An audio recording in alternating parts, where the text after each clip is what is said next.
Thank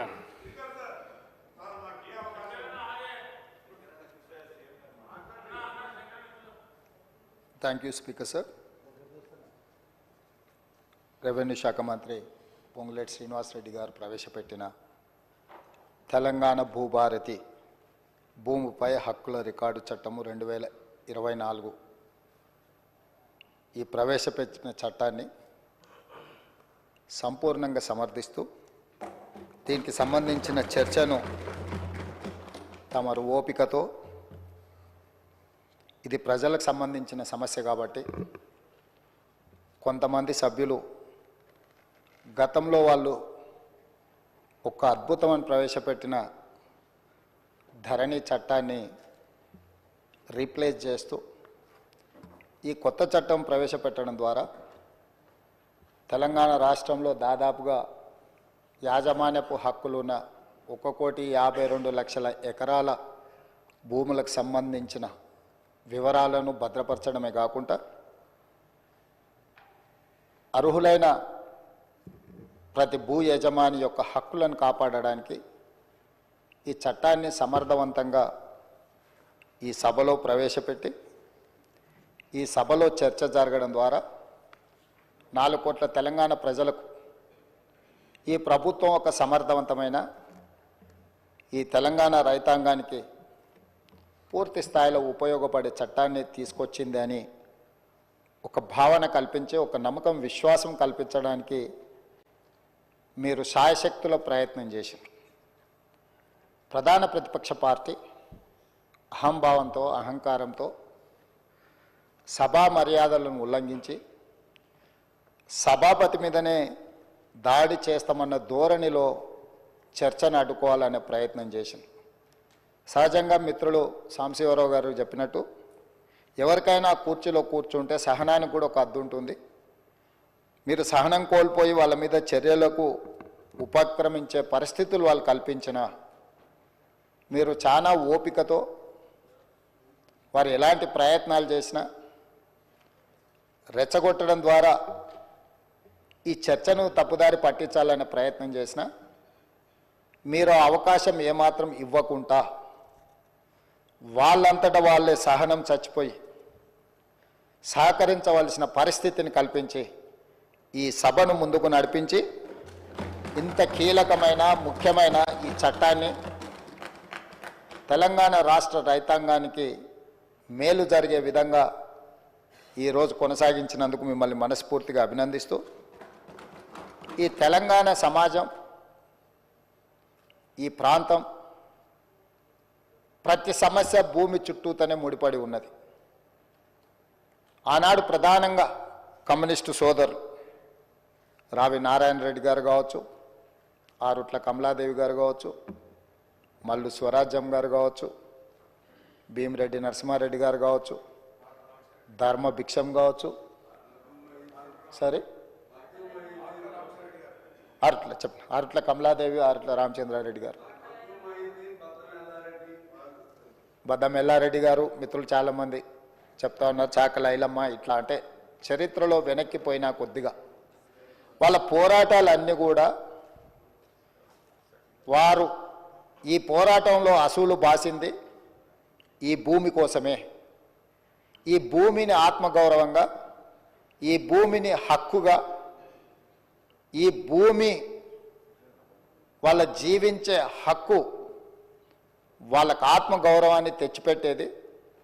దీని మీద కొంతమంది ఆధిపత్యం చెలాయించి అధికారంతో, అహంకారంతో ఆధిపత్యాన్ని నిలబెట్టుకోవాలని రకరకాల దాడులు చేసి వాళ్ళను నియంత్రించి, నిర్బంధించి, వాళ్ళను భౌతికంగా అంతమొందించి అధికారాన్ని నిలబెట్టుకోవాలని చూస్తే, ఆనాడు తొడ్డి కొమరయ్య నుంచి దుడ్డుకర్రల సంఘం పెట్టి ఈ భూమిని కాపాడుకునే ప్రయత్నంలో వాళ్ళు విజయం సాధించిండ్రు.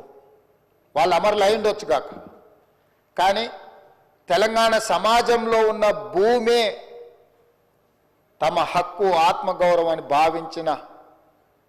భావించి సాయుధ రైతాంగ పోరాటం చేసి భూమి కోసం, భుక్తి కోసం, విముక్తి కోసం ఆనాడు వీరోచితంగా పోరాటం చేసి ఆనాడు చెరబట్టిన రాజుల నుంచి ప్రాంతానికి విముక్తి కలిగించారు.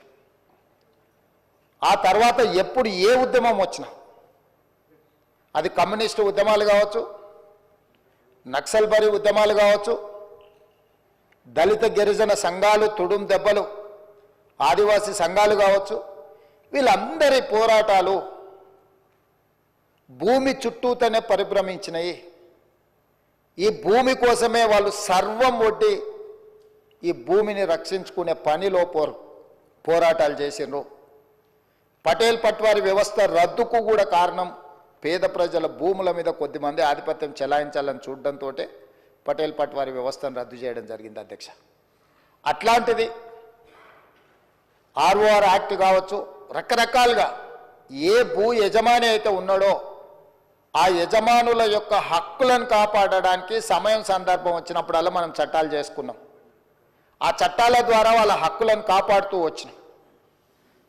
పివి నరసింహారావు గారు, శ్రీమతి ఇందిరాగాంధీ గారు ఉన్నప్పుడు అగ్రికల్చర్ సీలింగ్ యాక్ట్ తీసుకొచ్చి జాగీర్దారుల దగ్గర, జమీందారుల దగ్గర, భూస్వాముల దగ్గర వేలాది ఎకరాలు మూలుగుతుంటే లక్షలాది ఎకరాలను వాళ్ళ దగ్గర నుంచి ప్రభుత్వం సేకరించి భూమి లేని నిరుపేదలకు, ముఖ్యంగా దళితులకు, గిరిజనులకు, ఆదివాసీలకు, బలహీన వర్గాలకు ఈ భూ పంపకాలు, అసైన్మెంట్ పట్టాలు ఇవ్వడం ద్వారా వాళ్ళ ఆత్మగౌరవాన్ని నిలబెట్టి ఆ భూమి మీద వాళ్ళకు జీవించే హక్కును ఆనాటి ప్రభుత్వాలు, శ్రీమతి ఇందిరాగాంధీ గారు వారికి ఇచ్చారు.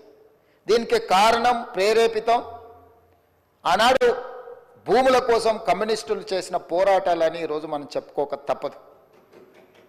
ఈ పోరాటాల వల్ల వాళ్ళు లేవనెత్తిన సమస్యలను అక్కడి నుంచి కోనేరు రంగారావు కమిషన్ వరకు కావచ్చుగా, లేదా డాక్టర్ వైఎస్ రాజశేఖర రెడ్డి గారు ముఖ్యమంత్రి ఉన్నప్పుడు నక్సలైట్లతో జరిపిన చర్చల్లో భాగంగా కూడా ఈ భూములకు సంబంధించిన ప్రధానమైన సమస్యలనే లేవనెత్తడం జరిగింది. వీటన్నిటిని దృష్టిలో పెట్టుకొని గత ప్రభుత్వాలు వీలైనంత మేరకు ప్రజలకు మేలు జరిగే విధంగా చట్టాలను సవరించిన.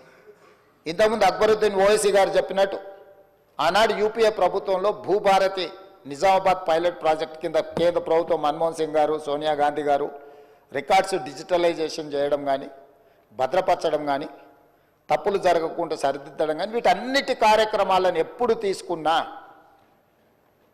నిజమైన భూ యజమాని యొక్క హక్కులను కాపాడాలి. లేకపోతే విద్య రాని పేదవాళ్ళ భూములను ఎవరైనా అన్యాక్రాంతంగా అక్రమంగా ఆక్రమించుకుంటే కూడా వాటిని, ఆ ఆక్రమణలను తొలగించడం ద్వారా వాళ్ళ హక్కులను కాపాడడానికి అన్ని రకాల చట్టాలను తీసుకొచ్చాం. తెలంగాణ రాష్ట్రం వచ్చిన తర్వాత మాజీ ముఖ్యమంత్రి చంద్రశేఖరరావు గారు తెలంగాణ రెవెన్యూ రికార్డ్స్ కానీ, గత పాలకులు పాటించిన విధానాలు కానీ, చేసిన చట్టాలు లోపభూయిష్టంగా ఉన్నాయి. ఇవి ఏమాత్రం ప్రయోజనకరంగా లేవు. ఈ చట్టాలను అన్నిటిని మార్చాలి. దానికోసం నా మెదడునంతా రంగరించి 80,000 పుస్తకాలు చదివి ఒక అద్భుతమైన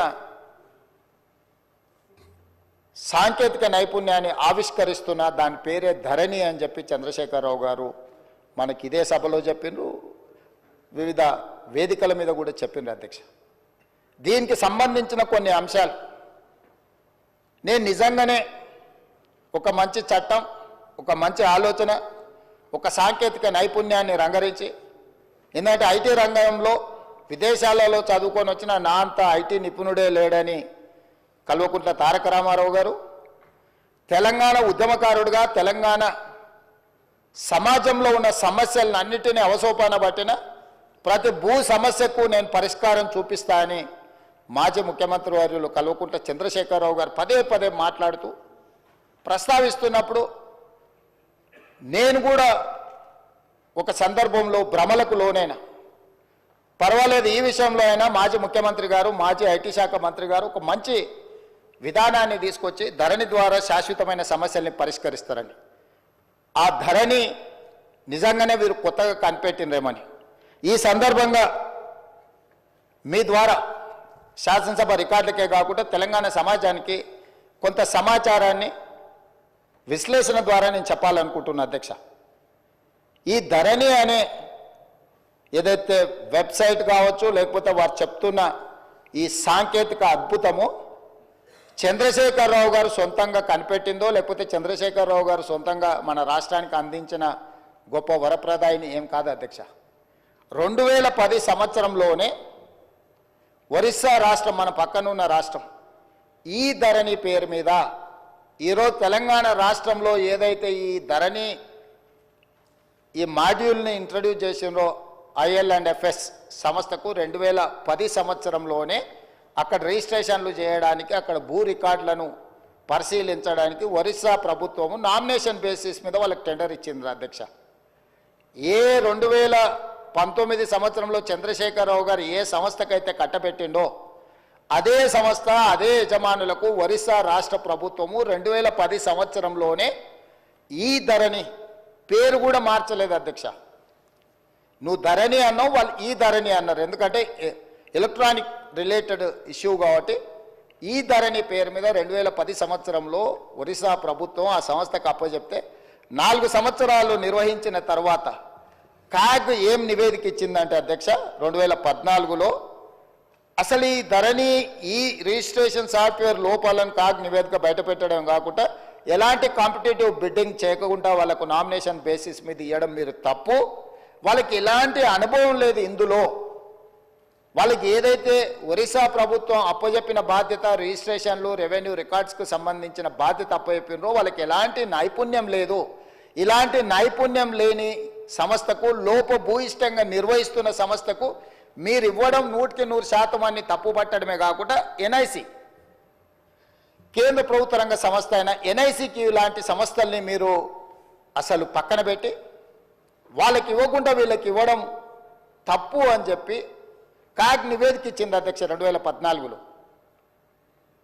ఇక్కడ తమరి ద్వారా నేను తెలంగాణ ప్రజలకు నేనేం చెప్పదలుచుకున్నా అంటే, చంద్రశేఖరరావు గారు 2018, 2019 ఆ తర్వాత వివిధ సందర్భాలలో మాట్లాడిన మాటలు వారి మెదడునంత రంగరించి ఒక అద్భుతాన్ని, ఒక అమృతాన్ని తీసి అమృతంలో నుంచి సృష్టించిన ధరణి వారి యొక్క ఆలోచన అనేది అయితే చెప్పిండో అది శుద్ధ తప్పు.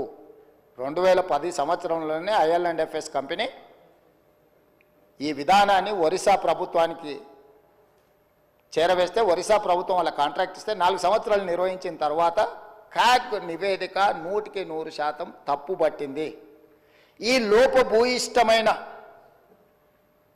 ఏమాత్రం ప్రజలకు ఉపయోగపడని ఈ సాంకేతిక నైపుణ్యాన్ని ఎందుకు తెలంగాణ రాష్ట్ర ప్రజల నెత్తి మీద చంద్రశేఖరరావు గారు రుద్దినరో ఇప్పుడు మనం ఆలోచన చేయాలి. అంటే ఒక రాష్ట్రము 4 సంవత్సరాలు ఈ ప్రయోగం చేసి ప్రయోగం ద్వారా సత్ఫలితాలు సాధించకపోను, దీనివల్ల ప్రయోజనం లేదని కేంద్ర ప్రభుత్వ రంగ సంస్థ అయిన కాగ్, కాంప్ట్రోలర్ ఆడిటర్ జనరల్ తప్పు పట్టిన తర్వాత కూడా చంద్రశేఖరరావు గారు దీన్ని ఎందుకు తెలంగాణ ప్రజల నెత్తి మీద రుద్దిండో తెలంగాణ ప్రజలకు చెప్పవలసిన బాధ్యత ఈ రాష్ట్ర ముఖ్యమంత్రిగా నా మీద ఉన్నది అధ్యక్ష. ఈ IL&FS కంపెనీ గురించి కొంచెం చర్చించుకోవాలంటే కొంచెం వెనక్కి వెళ్ళాలి అధ్యక్ష. 2011కి వెళ్ళాలి మనం. 2011లో సత్యం కంప్యూటర్ రిలేటెడ్ మేటాస్ అనే సంస్థ, సత్యం రామలింగరాజు గారు ఆనాడు దేశాన్నే కాదు ప్రపంచాన్నే తప్పుదోవ పట్టించి ప్రపంచం ముందు భారతదేశం యొక్క సంస్థలు మోసాలు చేస్తాయని ఏదైతే కేసు వచ్చిందో 2011 సంవత్సరంలో మన పరువు ప్రతిష్టను మంట గలిపిన సత్యం కంప్యూటర్స్, మేటాస్ ఈ సంస్థలన్నీ కూడా ఆ రోజు రామలింగరాజు గారి కేసులో ఇరుక్కొని జైలుకు పోయి ఆ సంస్థలన్నిటిని కూడా దివాలా తీస పరిస్థితిలో నుంచి ఈ మేటాస్ అనే సంస్థని IL&FS సేకరించింది అధ్యక్ష. సత్యం రామలింగరాజుకు సంబంధించిన సంస్థల్ని IL&FS అనే సంస్థ 2011 సంవత్సరంలో క్రిమినల్ కేసెస్లో ఇరుక్కొని అందులో ఉన్న సంస్థల్ని IL&FS సంస్థ సేకరించింది. సత్యం రామలింగరాజు గారి కుమారుడు తేజరాజు గారికి సంబంధించిన సంస్థలు IL&FS సేకరించి ఆ రోజు వాళ్ళిద్దరికీ ఒక అనుబంధం ఏర్పడ్డది అధ్యక్ష. ఆ అనుబంధంతో కొనసాగింపులో భాగంగా 2018 సంవత్సరంలో ఐఎల్ఎండ్ఎఫ్ఎస్ సంస్థ గాదే శ్రీధర్ రాజుకు సంబంధించిన ఇంకొక సంస్థ వీళ్ళందరూ జాయింట్ వెంచర్ కింద తెలంగాణ రాష్ట్రం ఇద్దామనుకున్న ధరణి పోర్టల్ టెండర్లో భాగస్వామ్యం తీసుకున్నారు అధ్యక్ష. 2018 సంవత్సరంలో తెలంగాణ రాష్ట్ర ప్రభుత్వం portal development and maintenance and control కోసం 2018లో టెండర్ పిలిచింది అధ్యక్ష. ఈ టెండర్ ప్రక్రియలో భాగంగా ఐఎల్ఎండ్ఎఫ్ఎస్ అదేవిధంగా గాదే శ్రీధర్ రాజ్కు చెందిన ఈసెంట్రిక్ అదేవిధంగా విజన్ ఇన్ఫోటెక్ కంపెనీలు సంయుక్తంగా కాంట్రాక్టు సాధించుకున్నాయి. యువరాజుకు అత్యంత సన్నిహితులు ఎవరో తమరికి తెలుసు అధ్యక్ష.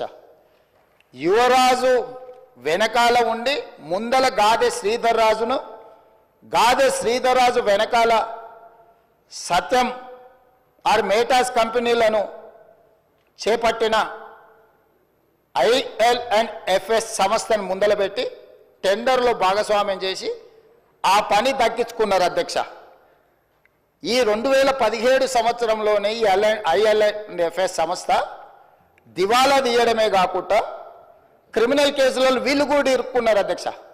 2011లో సత్యం కంప్యూటర్స్ కానీ మేటా సంస్థలు కానీ క్రిమినల్ కేసులలో ఇరుక్కొని జైలుకు పోయిన తర్వాత ఆ సంస్థల్ని సేకరించిన ఐఎల్ఎండ్ఎఫ్ఎస్ కూడా 2017లో ఇదే రకమైన కుంభకోణాలలో ఇరుక్కొని ఆ కంపెనీకి సంబంధించిన ఎండి రమేష్ బావా ఆయన జైలుకు పోయిండు, హరిశంకరన్ వైస్ చైర్మన్ ఈయన జైలుకు పోయిండు, రవి పార్థసారథి మాజీ చైర్మన్ ఆయన జైలుకు పోయిండు, రామ్చంద్ కరుణాకర్ అనే డైరెక్టర్ వీళ్ళందరూ కూడా వేలాది కోట్ల రూపాయల కుంభకోణాలకు పాల్పడి ఆ కుంభకోణాలు అన్ని కూడా దొరికిపోయి వీళ్ళందరూ జైలుకు పోయినారు అధ్యక్ష.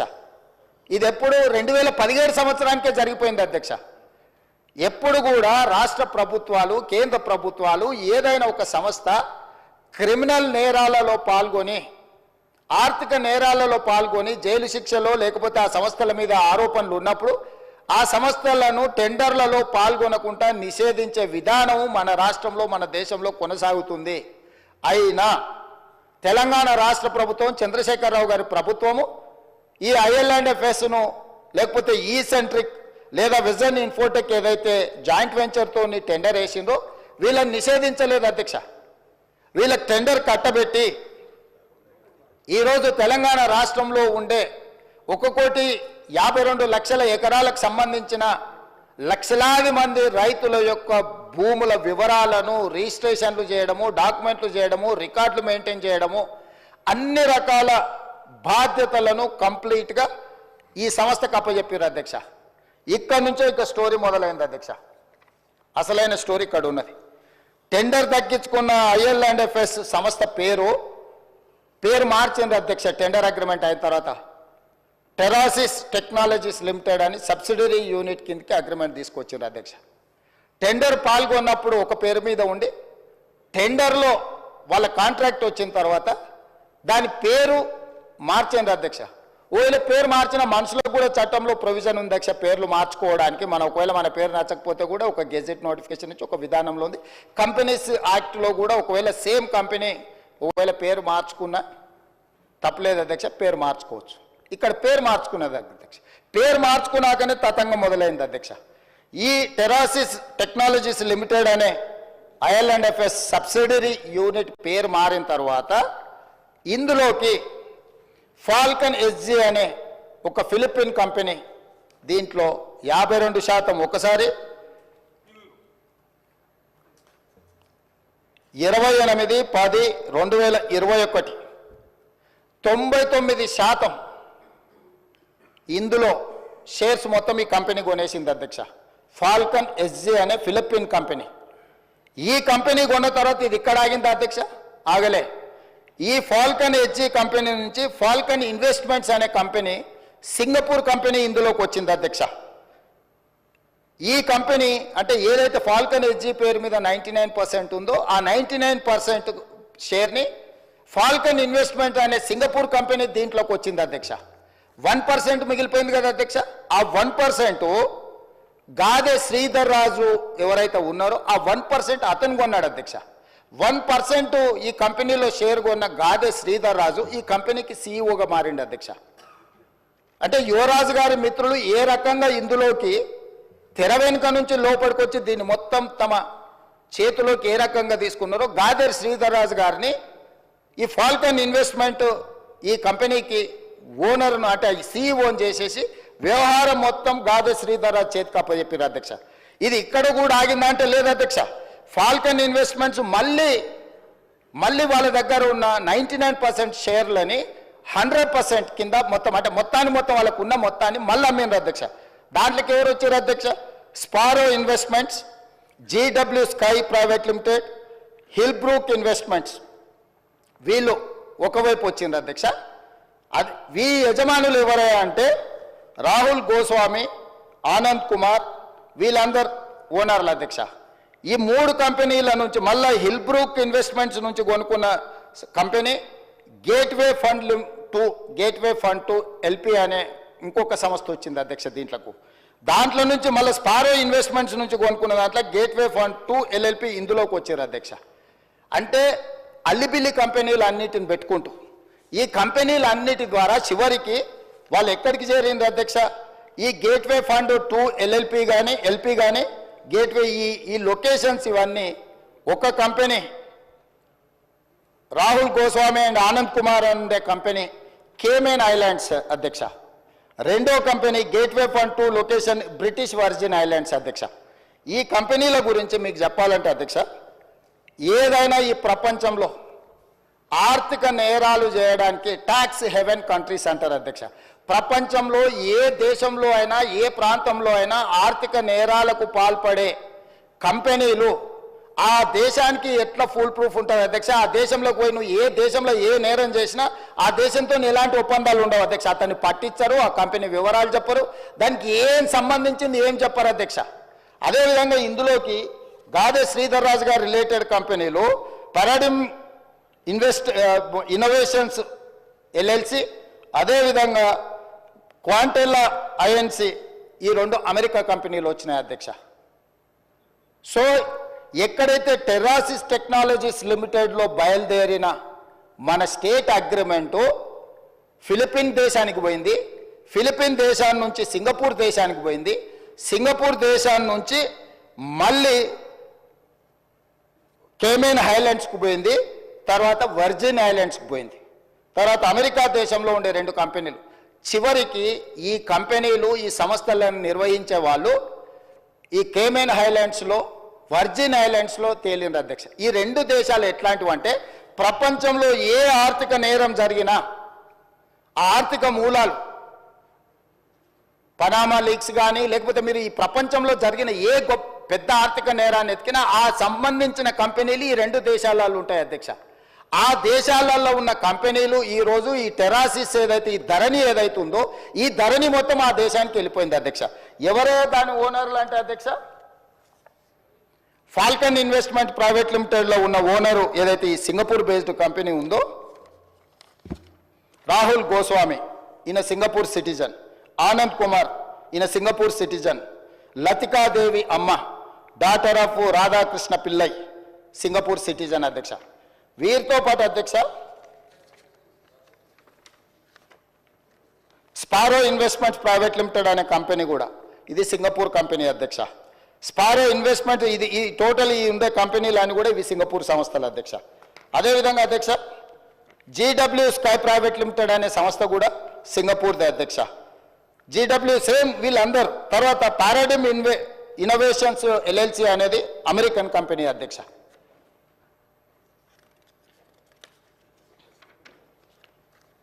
అదేవిధంగా హిల్బ్రూక్ ఇన్వెస్ట్మెంట్స్ లిమిటెడ్ అనే కంపెనీ పేరు చెప్పిన కదా అధ్యక్ష, వర్జిన్ ఐలాండ్స్ బ్రిటిష్ అధ్యక్ష. అదేవిధంగా క్వాంటెల్లా ఐఎన్సి అని చెప్పిన కదా అధ్యక్ష, ఇది అమెరికా కంపెనీ అధ్యక్ష.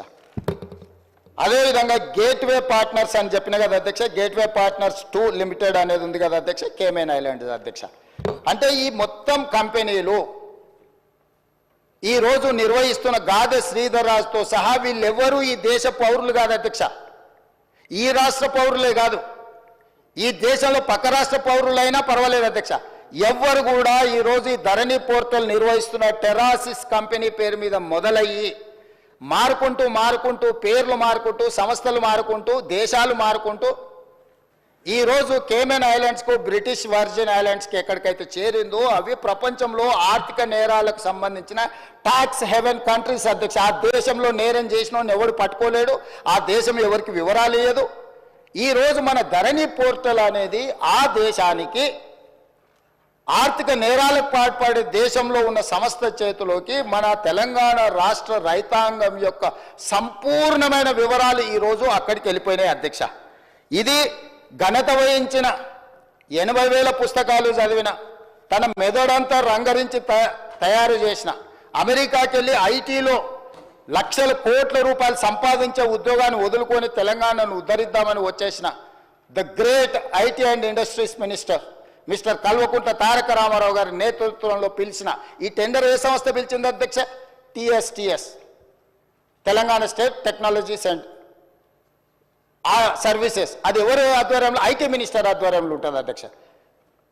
రెవెన్యూ డిపార్ట్మెంట్కు సంబంధించిన వ్యవస్థను నిర్వహించడానికి టెండర్ పిలవడానికి TSTSకి ఇస్తే TSTS టెండర్ పిలిచి ఆ శాఖ మంత్రి కేటీఆర్ గారు ఈరోజు వీళ్ళందరూ ఇప్పుడు నేను చదివి వినిపించిన వాళ్ళు గాదే శ్రీధర్ రాజు, రాహుల్ గోస్వామి, ఆనంద్ కుమార్ ఇట్లాంటి విదేశీ పౌరులు విదేశీ సంస్థల చేతుల్లో ఉన్న కంపెనీలో ధరణి పోర్టల్ పెట్టడంతో పూర్తిగా భద్రంగా ఎవరికి తెలియకుండా ఇది ఒక కాంట్రాక్చువల్ అగ్రిమెంట్ అధ్యక్ష.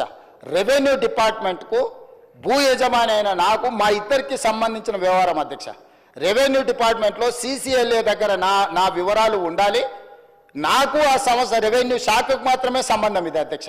నాకు ఇచ్చే పాస్బుక్ అయినా నాకు ఇచ్చే ఏ కాగితమైనా పహానీ అయినా ఏదైనా రెవెన్యూ శాఖలో నిర్వహించి రెవెన్యూ శాఖకు సంబంధించిన ప్రభుత్వ అధికారులకు నాకు మధ్యలో ఉన్న ఒప్పందాన్ని ఈరోజు ఒక డిజిటల్ వెబ్సైట్ను నిర్వహించే నెపం మీద ఈ రాష్ట్రంలో ఉన్న అందరి సమాచారాన్ని తీసుకెళ్ళి 2020 అక్టోబర్ వీరు మొదలుపెట్టింది నా నియోజకవర్గంలో అధ్యక్ష. ఈ ధరణి పోర్టల్ని ఆనాడు నేను పార్లమెంట్ సభ్యుడిగా బాధ్యత వహిస్తున్న మల్కాజ్గిరి పార్లమెంటు నియోజకవర్గంలో అక్టోబర్ 29, 2020 నాడు మూడుచింతలపల్లిలో ధరణి పోర్టల్ని మొట్టమొదట చంద్రశేఖరరావు గారు ప్రారంభించారు అధ్యక్ష. ఆ రోజు నుంచి ఈ రోజు వరకు ఈ ధరణికి సంబంధించిన వివరాలను ధరణి పోర్టల్ నిర్వహణ, మన భూములు, మన లావాదేవీలు, మన భూములకు సంబంధించిన సంపూర్ణ సమాచారము ఈరోజు ట్యాక్స్ హెవెన్ కంట్రీస్లో ఉన్న వ్యక్తులు ఈ దేశ పౌరులుగాని వాళ్ళ చేతిలో గాదే శ్రీధర్ రాజు చేతిలో, రాహుల్ గోస్వామి చేతిలో, ఆనంద్ కుమార్ చేతిలో, లకితా దేవమ్మ చేతిలోకి వెళ్ళిపోయింది అధ్యక్ష.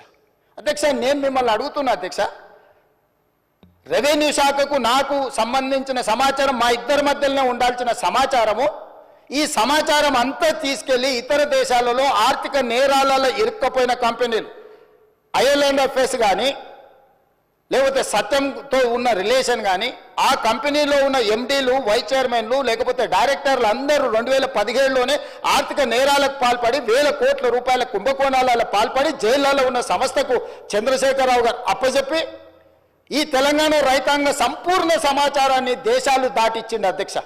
ఇవాళ డేటా మీకు తెలుసు కదా అధ్యక్ష ఎంత విలువైందో. ఒక రిజిస్ట్రేషన్ చేయాలంటే అధ్యక్ష నా ఆధార్ కార్డ్ నెంబర్ ఇవ్వాలి, నా బ్యాంకు ఖాతా ఇవ్వాలి, నా టెలిఫోన్ నెంబర్ ఇవ్వాలి. ఇవాళ ఇవన్నీ కూడా ఎన్క్రిప్షన్ అంటే ఒక సీక్రెట్ కోడ్లో ఉండాలి. ఒకవేళ ఆ వెబ్సైట్ నిర్వహించే వాళ్ళు చూడాలనుకున్నా కూడా కనిపించకూడదు అధ్యక్ష. కానీ క్లియర్గా వాళ్ళ దగ్గర డేటా కనిపిస్తుంది అధ్యక్ష. ఈరోజు ఈ నిర్వహణలో ఈ రాష్ట్రంలో 2020 నుంచి ఇప్పటి వరకు జరిగిన ప్రతి ట్రాన్సాక్షన్కు సంబంధించిన ఆధార్ కార్డు, బ్యాంకు ఖాతా నెంబర్, టెలిఫోన్ నెంబర్ అన్ని వివరాలు ఈరోజు పూర్తిగా క్రిస్టల్ క్లియర్గా వాళ్ళ చేతులకు వెళ్ళిపోయి ఇతర దేశాలు దేశ సరిహద్దులు దాటిపోయి ఇతర దేశాలు ఆర్థిక నేరాలకు పాల్పడుతున్న దేశాలకు మన రాష్ట్రంలో ఉన్న సంపూర్ణమైన రెవెన్యూ సమాచారం అని తెలిపోయింది అధ్యక్ష. ఇది ఎంత తీవ్రమైన నేరం అంటే ఈ నేరానికి శిక్ష అనేది ఏ స్థాయిలో విధించాలనో చట్టాలన్నిటిని కూడా చదవాల్సిన పరిస్థితి ఈరోజు ఈ రాష్ట్రంలో చంద్రశేఖరరావు గారు కల్పించారు అధ్యక్ష. ఈరోజు ఇంత నమ్మకంగా ఒక ప్రభుత్వం మీద నమ్మకం ఉండి ప్రజలు తమ సంపూర్ణమైన సమాచారాన్ని ప్రభుత్వం దగ్గర పెడితే ఆ ప్రభుత్వంలో ఉన్న పెద్దలు ఆ నమ్మకాన్ని వమ్ము చేసి తెలంగాణ ప్రజలకు ద్రోహం చేసి మోసం చేసి సంపూర్ణ సమాచారాన్ని క్రిమినల్ కేసెస్ ఎదుర్కొంటున్న కంపెనీల చేతులకి సంపూర్ణంగా సమాచారాన్ని బదిలీ చేసిందంటే దీని మీద ఏ రకమైన విచారణ చేయాలనో తెలంగాణ సమాజం ఆలోచించాలి, ప్రతిపక్షాలు అందరూ కూడా ఆలోచించాలి. అధ్యక్ష ఈ కంపెనీలు అన్నిటిని కూడా ఏ ఒక్క కంపెనీ కూడా ఈ దేశంది కాదు అధ్యక్ష. ఇవాళ ఈ సాంకేతిక నైపుణ్యం ధరణియో లేకపోతే ఐలాండ్ అఫేర్స్ కాదు అధ్యక్ష. ఎప్పుడో తెలంగాణ రాష్ట్రంలో ఉమ్మడి రాష్ట్రంలో ఈ దేశంలోనే ఎన్ఐసి వెబ్ ల్యాండ్ అనే ఒక వెబ్సైట్లో సంపూర్ణమైన ఇట్లాంటి డిజిటల్ వ్యవస్థ కేంద్ర ప్రభుత్వం పరిధిలో ఉన్న ఎన్ఐసి దగ్గర సంపూర్ణంగా ఉంది అధ్యక్ష. ఇవాళ గుడ్ గవర్నెన్స్ మన దగ్గర ఉంది అధ్యక్ష. మనం లక్షలాది రాష్ట్రాల దేశాల పరీక్షలు మనం నిర్వహిస్తున్నాం అధ్యక్ష. మరి చెన్నారెడ్డి మానవ వనరుల విభాగంలో అద్భుతమైన సాంకేతిక నైపుణ్యం ఉన్న వ్యవస్థ మొత్తం మన ప్రభుత్వంలో ఉంది అధ్యక్ష. మనమే ఇతర దేశాలకు ఆదర్శంగా ఉండేటట్టు, ఇతర రాష్ట్రాలకు ఆదర్శంగా ఉండేటట్టు మనం తీసుకున్న నిర్ణయాలను ఈరోజు పక్కదో పట్టించి కేంద్ర ప్రభుత్వ రంగ సంస్థ అయిన ఎన్ఐసికి కూడా ఇవ్వకుండా గాదే శ్రీధర్ రాజుకు ఈరోజు అప్పచెప్పడం ద్వారా మన సంపూర్ణమైన సమాచారాన్ని ఇతర దేశాలకు పంపించారు అధ్యక్ష. అందుకే నేను అడుగుతున్నా అధ్యక్ష, టెరాసిస్తో మొదలైన ఈ లావాదేవీ టెండర్లో సక్సెస్ అయిన IL&FS సంస్థ నుంచి ఫాల్కన్ ఎడ్జి సింగపూర్ కంపెనీకి ఎట్లా పోయింది, ఫిలిపిన్ కంపెనీకి ఎట్లా పోయింది, అక్కడ నుంచి ఫాల్కన్ ఇన్వెస్ట్మెంట్స్కి ఎట్లా పోయింది, అక్కడ నుంచి స్పారో ఇన్వెస్ట్మెంట్స్కి ఎట్లా పోయింది, అక్కడ నుంచి JW స్కై ప్రైవేట్ లిమిటెడ్కి ఎట్లా పోయింది, అక్కడ నుంచి గేట్వే ఫండ్ 2 LPకి ఎట్లా పోయింది, అదేవిధంగా హిల్బ్రూక్ ఇన్వెస్ట్మెంట్ సంస్థకి ఎట్లా పోయింది, అదేవిధంగా పారాడిమ్ ఇన్నోవేషన్స్ LLCకి ఎట్లా పోయింది, అదేవిధంగా క్వాంటెల్ INCకి ఎట్లా పోయింది. ఇవన్నీ సంస్థలు టాక్స్ 7 కంట్రీస్ అయిన ఈరోజు కేమెన్ ఐలాండ్స్ కానీ లేకపోతే బ్రిటిష్ ఐలాండ్స్ కానీ ఈ సమాచారం చేరిన తర్వాత ఇంకా అద్భుతమైన ఎన్నికల ముందు చంద్రశేఖరరావు గారు వాదించడమే కాకుండా మేము దీన్ని మార్పు తీసుకొస్తాము అని చెప్తే మమ్మల్ని అందరినీ కూడా బంగాళాఖాతంలో వేయమని వారు తిట్టిండ్రు అధ్యక్ష. అసలు వారు ఒంటి కాళ్ళ మీద ఎగురుతున్నప్పుడు నేను ఆశ్చర్యపోయినా. ఆయన ఎలక్షన్లో ఆయన మేనిఫెస్టో చెప్పుకున్నా, ఆయన ప్రజలకు ఏమైనా చెప్పుకుంటాడు. మా ఎలక్షన్లో మేము ఏం విధి విధానాలతో ప్రజలకు ఒక మంచి పారదర్శకమైన పరిపాలన అందిస్తాం మేము చెప్పినాం. మా మీద కోపము, కారణము, ఆవేశము, వారు ఆవేశంతో ఊగిపోతుంటే ఉపన్యాసాలలో నాకు అర్థం కాలేదు అధ్యక్ష. కొంత ఈరోజు ప్రభుత్వంలోకి వచ్చిన తర్వాత పరిశీలించిన తర్వాత ఎన్ని ప్రభుత్వ భూములు, అది దేవాదాయ భూములు కావచ్చు, లేకపోతే భూదాన్ భూములు కావచ్చు, లేకపోతే ప్రైవేట్ భూముల యజమానుల పేర్లు మార్చే విషయంలో కావచ్చు, వాళ్ళు చేసిన అరాచకం, దురాగతం, దుర్మార్గం ఏ స్థాయిలో ఉంది అని అంటే ఇంకా మనం చెప్పలేనంత స్థాయికి ఈరోజు ఇది చేరింది అధ్యక్ష. అందుకే దానికి ఉదాహరణ కింద నేను చెప్పదలుచుకున్న అధ్యక్ష ఒక 2-3 ఉదాహరణలు. ఏ చట్టం అయితే ఈ టెండర్ అగ్రిమెంట్ ప్రకారం అధ్యక్ష, ఈ టెరాసిస్ కాంట్రాక్ట్ అగ్రిమెంట్ అధ్యక్ష 9.20 అగ్రిమెంట్ క్లాజ్లో ఉన్నది అధ్యక్ష. ద ఐఏ అంటే implementing agency should to be the best of his efforts, avoid any change in the organization structure proposed for execution of this contract or replacement of any manpower resource appointed. If the same is however unavoidable, IA shall promptly inform the purchaser in writing and the same shall require subsequent approval by the purchaser. ఇందులో ఇలాంటి మార్పులు చేర్పులు చేయాలన్నా, యజమానులు మారాలన్నా, పనిచేసే స్థలం మారాలన్నా ప్రభుత్వం ముందస్తు అనుమతి తీసుకోవాలని స్పష్టంగా ఈ అగ్రిమెంట్లో ఉంది. 9.20లో ఎలాంటి ప్రభుత్వ అనుమతి లేకుండా ఈ రకంగా టాక్స్ 7 కంట్రీస్లో ఉండే సంస్థల్ని ఇతర దేశాలకు సంబంధించిన కంపెనీల చేతికి మన సమాచారం వెళ్ళింది అధ్యక్ష. అదేవిధంగా అధ్యక్ష 9.20.4 సబ్ క్లాజ్లో all manpower resources deployed by the IA అంటే ఇంప్లిమెంటింగ్ ఏజెన్సీ అధ్యక్ష, for execution of this contract must strictly adhere to the attendance reporting procedures and make their services available as agreed upon for the entire reporting time period at the purchaser's office location. Purchaser ante ikkada revenue department adhyaksha CCLA. IA ante ఈ రోజు Falcon investments ఏదైతే ఉన్నదో లేకపోతే టెరాసిస్ ఉన్నదో implementing agency అదే అధ్యక్ష. Implementing agency తరఫున గాదె శ్రీధర్ రాజు represent చేస్తాడు, పర్చేజర్ కింద CCLA కమిషనరు యాక్ట్ చేస్తాడు అధ్యక్ష. వీళ్ళు ఎవరినైనా ఇందులోకి తేవాలన్నా పర్చేజర్ దగ్గర అనుమతి తీసుకోవాలి ఫస్ట్ పాయింట్. వీళ్ళు ఏ పని చేసినా ఈ సాఫ్ట్వేర్లో కూర్చొని మనం జరుగుతున్న ట్రాన్సాక్షన్స్, మనం జరుగుతున్న రిజిస్ట్రేషన్లు, మనం మెయింటైన్ చేస్తున్న రెవెన్యూ రికార్డ్స్ అన్నీ కూడా పర్చేజర్ లొకేషన్లో అంటే ప్రభుత్వ ఆఫీసులో ఉండి పని చేయాలి అధ్యక్ష ఈ అగ్రిమెంట్ ప్రకారం. కానీ అదే కాకుండా అధ్యక్ష 9.20.6 the IA shall provide and deploy at the purchaser's office location for carrying out the work. ఈ రెండు సెక్షన్ల ప్రకారము వాళ్ళు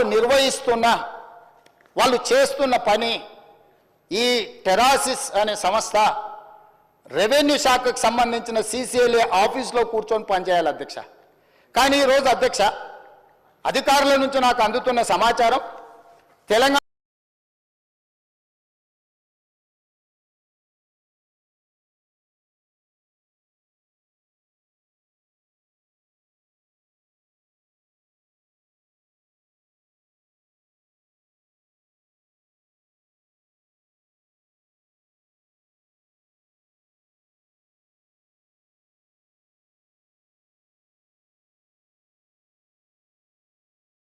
రాష్ట్రంలో ప్రభుత్వ కార్యాలయంలో లేదు, బయట ఉన్నది. పక్క రాష్ట్రం నిర్వహించారు, ఢిల్లీని గుర్గావ్ నుంచి నిర్వహించారు, ఈశాన్య రాష్ట్రాల నుంచి నిర్వహించారు. ఇన్ని ప్రాంతాల నుంచి ఈ రోజు భద్రంగా ఉండాల్సిన నా యొక్క సంపూర్ణమైన సమాచారము నాకు ఈ తెలంగాణ ప్రభుత్వం మీద ఉన్న నమ్మకంతో నా భూములకు సంబంధించిన పూర్తి వివరాలను ప్రభుత్వం దగ్గర పెడితే ఆ ప్రభుత్వము ఆనాటి ముఖ్యమంత్రి సంపూర్ణ సమాచారాన్ని ప్రైవేటు కంపెనీలకు, ప్రైవేటు వ్యక్తులకు, ఈ రాష్ట్రంలో కానోళ్లను, ఈ దేశంలో కానోళ్లను, ఈ దేశంలో లేని కంపెనీలకు, ఈ దేశ పౌరులు కానోళ్లకు అప్పచెప్పి ఈరోజు ఈ రాష్ట్ర ప్రజల యొక్క నమ్మకాన్ని, విశ్వాసాన్ని కూనీ చేయడమే కాకుండా ఆర్థిక నేరాలకు పాల్పడ్డాడు అధ్యక్ష. దానికోసం ఎంత కఠినంగా వీళ్ళ పట్ల ప్రభుత్వాలు వ్యవహరించాల్సిన అవసరం ఉన్నది అధ్యక్ష. ఇంత విలువైన సమాచారం, ఇంత వివరాలను తీసుకెళ్ళి ఇతర దేశాలకు సమాచారాన్ని చేరవేస్తూ ఇవాళ మనం దీన్ని ఎట్లయినా సవరించుకొని దీన్ని ఎట్లయినా బాగు చేసుకోవాలని మా సమాచారాన్ని బయట ఎవరికైనా ఇస్తే కేంద్ర ప్రభుత్వం సవరించిన యాక్ట్ ప్రకారం, డేటా ప్రొటెక్షన్ యాక్ట్ ప్రకారం అధ్యక్ష 2023 దేశ పౌరుల వ్యక్తిగత ఇతర సమాచారం ఏదైనా ఆ వ్యక్తి యొక్క అనుమతి లేకుండా సేకరించడం నేరం, చట్ట విరుద్ధం. అలా సేకరించిన డేటాను చట్టబద్ధంగా ఆ చట్టంలో చెప్పిన వ్యక్తి ప్రకారమే వినియోగించాలి. ప్రభుత్వానికి ప్రజల మధ్య ఉండాల్సిన విశ్వసనీయత లేకుండా నిబంధనలను ఉల్లంఘించారు. Violation of fiduciary relationship between government and citizen. కేంద్ర ప్రభుత్వము వ్యక్తుల సమాచారాన్ని గోప్యంగా ఉంచాలి. వ్యక్తుల సమాచారాన్ని ప్రభుత్వం ఏదైనా పథకం కోసం కానీ ఏదైనా అంశంలో సేకరించినప్పుడు ఆ వ్యక్తి అనుమతి లేకుండా, ఆ వ్యక్తికి తెలవకుండా ఎవరికి ఇవ్వకూడదని మన చట్టాలు చెప్తున్నాయి అధ్యక్ష.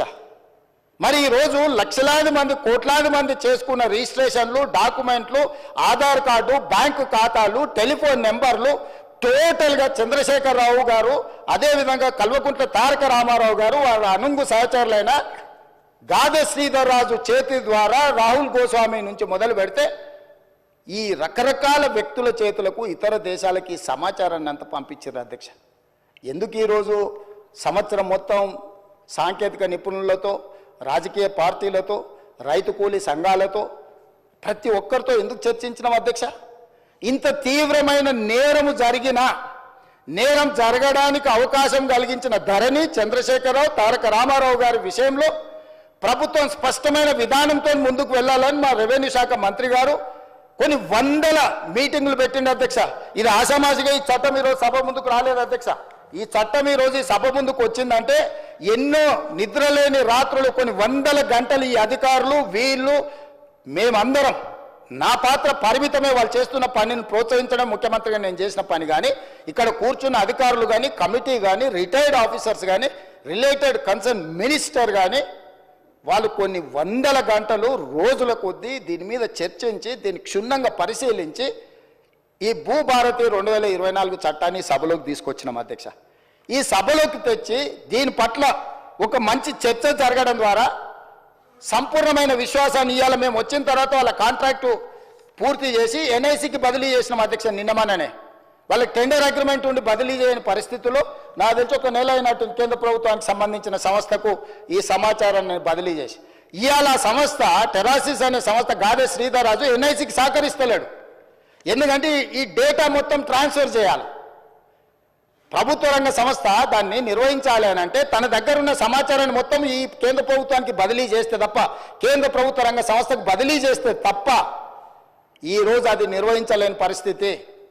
ఎందుకు మేము కొంతకాలం మౌనంగా ఉన్నామంటే ఇప్పుడు ఏ మాత్రం ఇందులో ఏ కేసులో ఇంకే విచారణకు ఆదేశిస్తే ఒక్క టాక్స్ హెవెన్ కంట్రీస్లో, కేమెన్ ఐలాండ్స్లో, లేకపోతే వర్జీనియా, బ్రిటిష్ వర్జీనియా ఎక్కడో ఉండి ఒక్క క్లిక్ కొడితే మన దగ్గర ఉన్న సమాచారం మొత్తం క్రాష్ అయిపోతుంది అధ్యక్ష. మన దగ్గర ఉండే సర్వర్లు అన్నిటిని కూడా డౌన్ చేస్తే దీన్ని రిపేర్ చేసుకోవడానికి, రిస్టోర్ చేసుకోవడానికి, లేదా భవిష్యత్తులో రిజిస్ట్రేషన్లు చేసుకోవాలంటే కూడా అది రోజులు పట్టొచ్చు, నెలలు కూడా పట్టొచ్చు అధ్యక్ష. ఇంత కుట్రపూరితంగా ఒక వ్యక్తి చేతిలో యువరాజు గారిని ఆ రాజులు ఇంప్రెస్ చేసి ఉండొచ్చు. యువరాజు గారికి ఆ రాజులు అత్యంత సన్నిహితులు, కుడి భుజం ఎడం భుజం అయి ఉండొచ్చు. కానీ మనందరి సమాచారాన్ని రాష్ట్ర ప్రభుత్వం పూర్తి వివరాలను ఒక వ్యక్తి చేతిలో పెట్టి రాష్ట్రాలనుగా దేశాల సరిహద్దులు దాటిచ్చి ఏ దేశంలో అయితే ఎలాంటి మనం శిక్షలు, ఎలాంటి నేరగాళ్ళను పట్టుకోవడానికి ఒప్పందం లేని దేశాలకు పంపించారు అధ్యక్ష. నేను ఈరోజు మీకు చెప్తున్నా అధ్యక్ష, పార్లమెంట్ సభ్యుడిగా కొన్ని వందల లెటర్లు రాసిన ఆ దేశాలకు నేను మనుషులను పంపించిన, డేటా సేకరించడానికి డబ్బులు కట్టేనే తీసుకురాపోండి అని యుఎస్ నుంచి నా మిత్రులను ఆ దేశానికి పంపించిన అధ్యక్ష. వాళ్ళు ఇవ్వలేదు. నా దగ్గర చాలా వివరాలు ఉన్నాయి అధ్యక్ష. నేను దీని మీద రీసెర్చ్ చేసినప్పుడు వీళ్ళు ఎన్ని రకాల అధ్యక్ష రిజిస్ట్రేషన్స్ అనేటివి డే టైంలో జరుగుతాయి అధ్యక్ష. మనం స్లాట్ బుక్ చేసుకుంటాం నార్మల్గా 10 to 5 or 6, 7 ఒకవేళ అయితే 7, 8 o'clock రిజిస్ట్రేషన్లు అధ్యక్ష. రాత్రి 9 గంటల నుంచి ఉదయం 6 గంటల వరకు కూడా రిజిస్ట్రేషన్లు జరిగిన డాక్యుమెంట్లు ఉన్నాయి అధ్యక్ష. అర్ధరాత్రి పూట ఏ ప్రభుత్వ అధికారి డాక్యుమెంట్లు రిజిస్ట్రేషన్ చేసిండు? అర్ధరాత్రి డాక్యుమెంట్లు రిజిస్ట్రేషన్ చేసే వ్యవస్థ మన రాష్ట్రంలో ఉందా? ఏ చట్టం ప్రకారం అర్ధరాత్రి పూట్ల డాక్యుమెంట్లు ఎగ్జిక్యూట్ అయినాయో ఇవాళ మనం విచారణ చేయాల్సిన అవసరం లేదా అధ్యక్ష? ఎందుకు ఈరోజు వాళ్ళు అక్కడ నించోని, ఎందుకు ఈరోజు చర్చ జరగకుండా భూభారతి 2024 మీద చర్చనే జరగొద్దు, ససే మీద ముఖ్యమంత్రి గారు ఒకవేళ మాట్లాడితే ఈ బండారం బయటపడుతుంది, ఎట్లయినా అడ్డుకోవాలి అని ఎన్ని రకాల ప్రయత్నాలు చేసినా మీరు చూసిరు కదా అధ్యక్ష. అధ్యక్ష, ధరణి వెబ్సైట్ వచ్చిన తర్వాత కొన్ని డాక్యుమెంట్లు నేను చెప్పదలుచుకున్నా అధ్యక్ష. మిత్రుడు మహేష్ రెడ్డి గారు కూడా ఉన్నారు, వారు కూడా వినాలి. కిషన్ రెడ్డి గారు స్వయంగా తిమ్మాపూర్ ఆయన సొంతూరులో భూదాన్ భూములకు సంబంధించి కిషన్ రెడ్డి గారు అపోజిషన్ లీడర్గా ఉన్నప్పుడు వాళ్ళు కంప్లైంట్ చేసిండు అధ్యక్ష. 100 ఎకరాల భూదాన్ భూమిని డాక్యుమెంట్లు మార్చే పరిస్థితి ఉన్నది, వాటి కాపాడు ఉండని. ఈరోజు కేంద్ర మంత్రి అధ్యక్ష కిషన్ రెడ్డి గారు, గతంలో హోంశాఖ మంత్రి అధ్యక్ష, ఆ కిషన్ రెడ్డి గారు ఫిర్యాదు చేసిన భూములను కూడా, భూదాన్ భూములను, కందుకూరు మండలం తిమ్మాపూర్ గ్రామం, కిషన్ రెడ్డి కేంద్ర హోంశాఖ మంత్రిగా ఉన్నప్పుడే ప్రైవేట్ వ్యక్తుల పేర్ల మీద, ప్రైవేటు భూముల పేరు మీద భూదాన్ భూములను మార్చి భూములను అమ్మేసి దాని వెనకాల ఉన్నది ఎవరో తేలాలి అధ్యక్ష. నేను వచ్చిన తర్వాత ఎఫ్ఐఆర్ చేయించిన అధ్యక్ష. నేను వచ్చిన తర్వాత కిషన్ రెడ్డి గారి ఫిర్యాదును ఒక కేంద్ర మంత్రి అయిన ఆ భయం కూడా లేదు. ఆ రోజు హోంశాఖ మంత్రిగా కిషన్ రెడ్డి గారు ఉన్నారు అధ్యక్ష. ఆయన సొంతూరులో 100 ఎకరాల భూదాన్ భూములకు సంబంధించి కిషన్ రెడ్డి గారు ఫిర్యాదు చేస్తే కిషన్ రెడ్డి గారి ఫిర్యాదును కూడా లెక్క చేయకుండా భూములను ప్రైవేట్ వ్యక్తుల పేరు మీదకి మార్చేసిండ్రు అధ్యక్ష. నేను వచ్చిన వెంబడే నేను కేసు కట్టించిన అధ్యక్ష. పోకల్వాడలో ఈరోజు ప్రభుత్వ భూములను ప్రైవేట్కు ఈ ధరణి పోర్టల్ ద్వారా ఒక 2 ఎగ్జాంపుల్స్ చెప్తున్నా అధ్యక్ష. కొన్ని వందల వేలు ఉన్నాయి. రంగారెడ్డి, సంగారెడ్డి, మేడ్చల్ లాంటి జిల్లాలే కాదు ఇతర ప్రాంతాలలో కొన్ని వేల ఎకరాల ప్రభుత్వ భూములను యజమానుల పేర్లు మార్చడమే కాదు, కొత్త కొత్త అన్ని తయారు చేసి వాటి అన్నిటిని కూడా సిద్దిపేట రకరకాలు ఒక్క దగ్గర అని కాదు, నాగారము ఒక ప్లేస్ అని కాదు అధ్యక్ష. ఇవాళ నేను ఎందుకు కిషన్ రెడ్డి గారితో ప్రస్తావిస్తున్నా అంటే ఈరోజు ఆయన యూనియన్ క్యాబినెట్ మినిస్టర్ అధ్యక్ష. ఆయన సొంతూరులో ఆయన ఫిర్యాదు చేస్తే కూడా భయం లేకుండా భూదాన్ భూములను బదిలీ చేసి ప్రైవేట్ వ్యక్తులకు పట్టా భూముల కింద రిజిస్ట్రేషన్ చేసింది అధ్యక్ష. నేను వచ్చిన తర్వాత కిషన్ రెడ్డి గారు కూడా ఫిర్యాదు చేస్తే దీని మీద చర్యలు తీసుకోకపోతే ఎట్లా అని నేను ఎంక్వైరీకి ఆర్డర్ ప్లేస్ చేసి క్రిమినల్ కేసు బుక్ చేసిన అధ్యక్ష.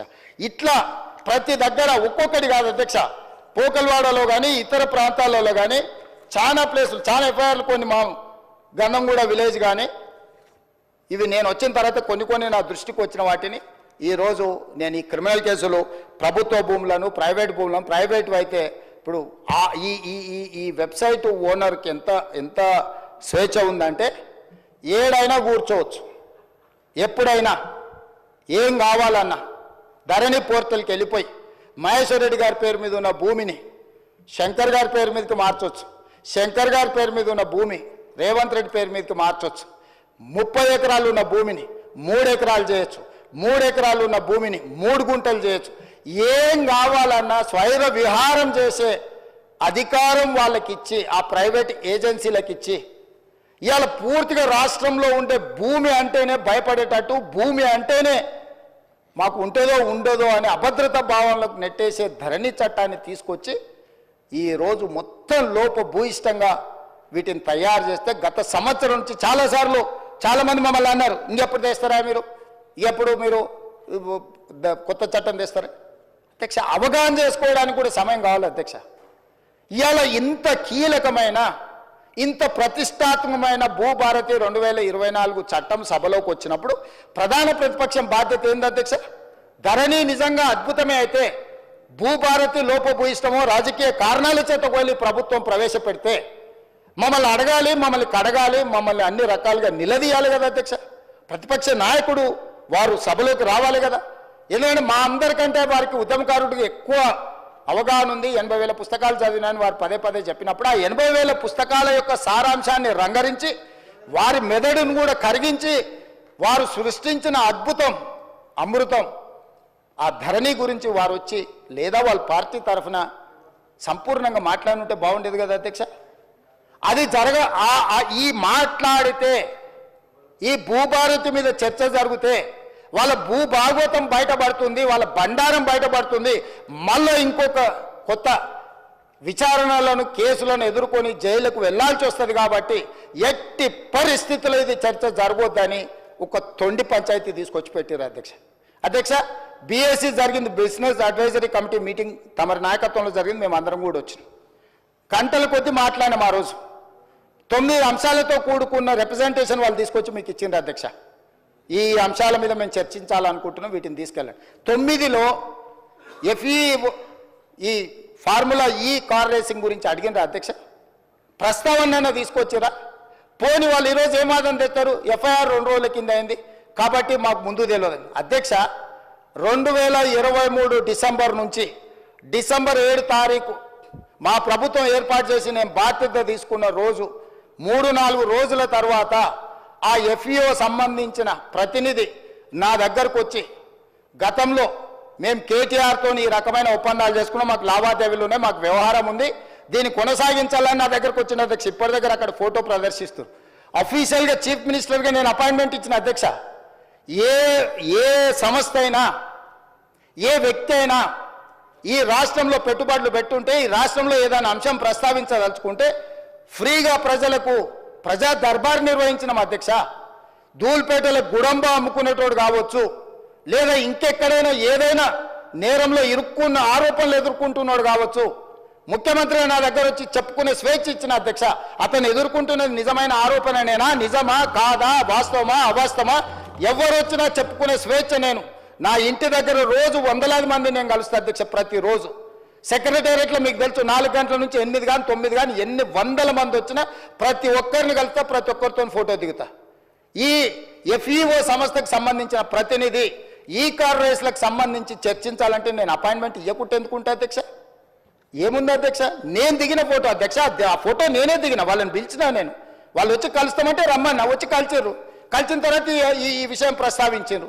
ఈ విషయం ప్రస్తావిస్తే నేను అడిగిన మాకేం సంబంధమయ్యా, మాకేం సంబంధం, దీంట్లో ప్రభుత్వం ఎందుకు డబ్బులు ఇస్తుందని. లేదు సార్, కేటీఆర్ మేము చీకట్లో మాట్లాడుకున్నాం, అదంతా సెట్ అయిపోయింది సార్, జర్ర మీరు అంటే ఇక వేసేసుకొని వెళ్ళిపోతాం సార్, ఒక 600 కోట్లు జర అని రా సార్ అని వచ్చారు. అనే ముందర ఫస్ట్ అయితే అధికారులను అడుగుదామని చెప్పి ఆయన చెప్పిన తర్వాతనే దీని వెనకాల ఉన్న వ్యవహారం ఏంది అనేది నేను అధికారులను పిలిచి అడిగిన అధ్యక్ష. ఆ ప్రతినిధి వచ్చి నన్ను కలిసి నువ్వు అని అడగకపోతే నా దృష్టికి ఇంత తొందరగా వస్తుండేనో రాకపోతుండో నాకు తెలియదు అధ్యక్ష.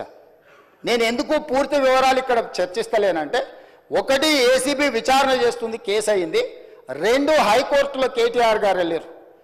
ఈ 2 శాఖలు నా దగ్గరనే ఉన్నాయి. ఒక శాఖ MAUD HMDA నా దగ్గరనే ఉంది, పోలీస్ శాఖ నా దగ్గరనే ఉంది, విచారణ చేసే శాఖ కూడా నా దగ్గరనే ఉంది. నేను ముఖ్యమంత్రికి సభలో దీంట్లో ఎక్కువ తక్కువ వివరాలు మాట్లాడితే విచారణ అధికారులు దీనికి ప్రభావితానికి లోనయ్యి నా మీద కక్షాపూరితంగా వ్యవహరిస్తుందని తారక రామారావు గారు ఈ అంశాన్ని కోర్టుల అడ్వాంటేజ్ వాడుకుంటాడు అని చెప్పి నేను ఎక్కువ వివరాలు మాట్లాడతలేను అధ్యక్ష. నేను స్పష్టంగా చెప్పదలుచుకున్నా అధ్యక్ష. 2023 డిసెంబర్, నాకు తారీఖు సరిగ్గా గుర్తులేదు, నేను ఆ డేట్లన్నీ తీసిస్తాను. 2023 డిసెంబర్ నుంచి 2024 డిసెంబర్ ఏసీబీ FIR చేసే వరకు క్రొనలాజికల్గా జరిగిన అన్ని వివరాలను తొందరలోనే నేను అందరి ప్రజలకు వివరిస్తా.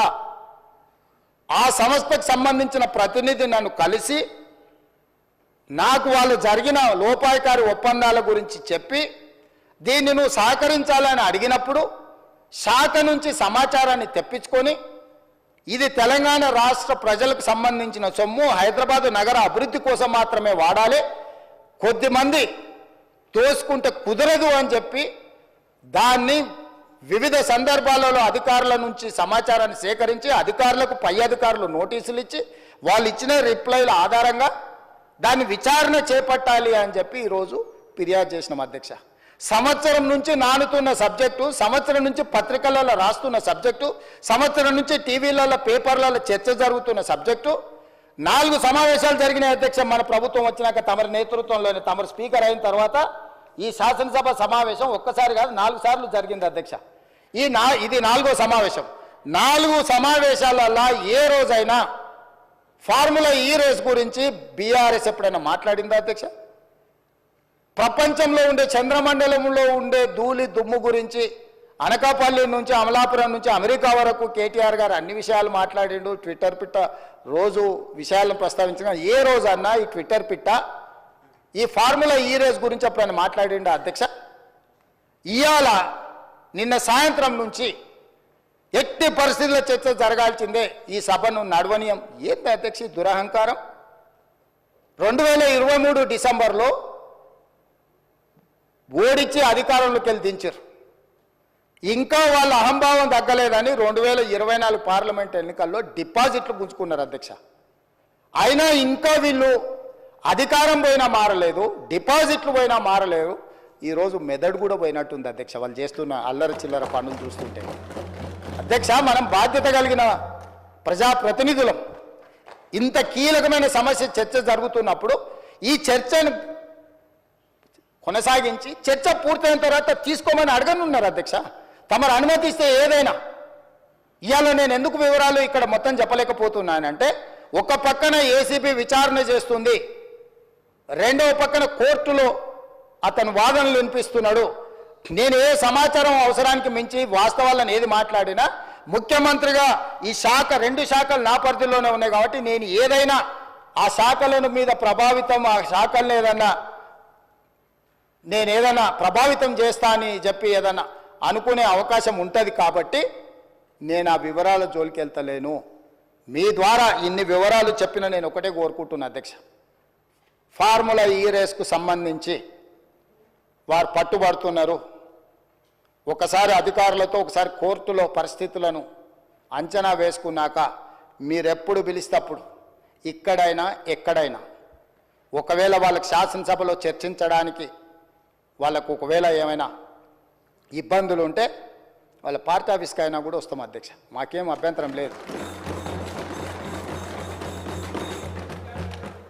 వందల కోట్లు ప్రభుత్వం సొమ్ము కొల్లగొట్టి ఇతర దేశాలకు తరలించి మేము పట్టుకున్నాక ఇక్కడ నుంచి అక్కడికి పోయింది తెలిసిందే కదా అంటాడు అధ్యక్ష. మీ ఖాతాలో ఉన్న పైసలు సైబర్ క్రైమ్ వాడు వేరే ఖాతాలకు మార్చుకొని వాడు ఎన్నో కొండ మీద కూర్చొని ప్రసాద్ గారి ఖాతాలో ఉన్న సొమ్మంతా నా దగ్గరకు వచ్చింది నన్నేందుకు పట్టుకునేది అంటే మన అర్థం ఉందా అధ్యక్ష?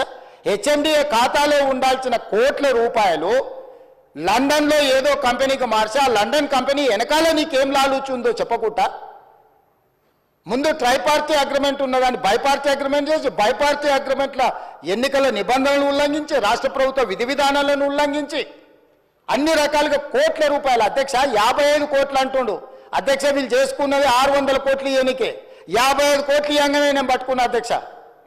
55 కోట్లు ఇవ్వగానే నేను పట్టుకున్నా కాబట్టి 500 కోట్లు మిగిలిపోయినాయి అధ్యక్ష. లేకపోతే నేను జర్ర ఆయన వచ్చిండు కదా చెప్పిన కదా అధ్యక్ష జర్ర అని అయిపోతుందని నేను జర్ర అంటే 600 పోతుండే అధ్యక్ష. 55 కోట్లు చిన్న అమౌంట్ అధ్యక్ష ప్రజలది.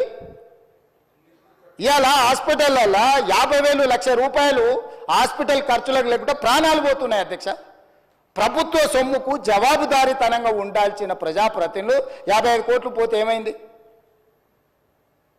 ఇవాళ ఈ రేసులు అంటాడు, ఫార్ములా రేసులు అంటాడు, ఎల్లుండి రేసు గుర్రాలతో కూడా ప్రతిష్ట వస్తుందంట, ఆ తర్వాత జువ్వా కూడా ఇది అంటాడు, ఆ తర్వాత గుట్కా కూడా అంటాడు, ఆ తర్వాత డ్రగ్స్ కూడా అంటాడు. ఇవన్నీ కూడా ఏదో రకంగా పాపులారిటీ తెచ్చేటివే కదా అధ్యక్ష. ఫామ్ హౌస్లో డ్రగ్స్ దొరుకుతాయా మేము పడకపోతే దావత్ చేసుకోవద్దా అంటాడు. ఏంది అధ్యక్ష ఈ దబాయింపు? ఏంది పండుగ పూట దీపావళి పండుగ పూట మనం చేసుకుంటే చిచ్చుబుట్లు కాల్చుకుంటాం అధ్యక్ష, సారాబుట్లు పెట్టుకుంటాం అధ్యక్ష. డైరెక్ట్ డ్రగ్స్ కొకేన్ కన్జ్యూమ్ చేసిన వ్యక్తి ఆ ఇంట్లో పట్టుబడితే బయటకు వచ్చి దబాయిస్తాడు. అవును మా బామార్ది గృహప్రవేశం చేసుకుంటే కనీసం కొకేన్ అన్న తీసుకోమా మేము? ఏ సంస్కృతిలో ఏ సాంప్రదాయంలో ఉందో అధ్యక్ష? మీరు చూడండి వారు ఏం మాట్లాడుతున్నారో. సరే వీళ్ళు ఇట్లా మాట్లాడి ఇప్పుడు నిన్న మీరే చూసారు కదా అధ్యక్ష, పెద్దల శ్రీనివాసరెడ్డి గారు కూడా చెప్పారు ఔటర్ రింగ్ రోడ్ విషయంలో నువ్వు క్యాన్సిల్ చేసేయి. ఈయన కాదు వెనకాల నుంచి మైక్లో లేడు ఆయన కూడా అన్నాడు క్యాన్సిల్ చేయాలంటే ఎట్లా చేయాలి అధ్యక్ష? విచారణ చేయకుంటే unilateral cancellation one side cancellation జరుగుద్దా అధ్యక్ష?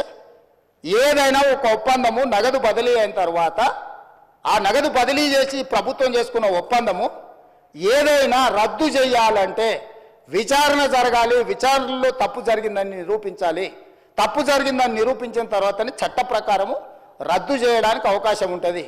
అడిగింది వాళ్ళే, డిమాండ్ చేసింది వాళ్ళే.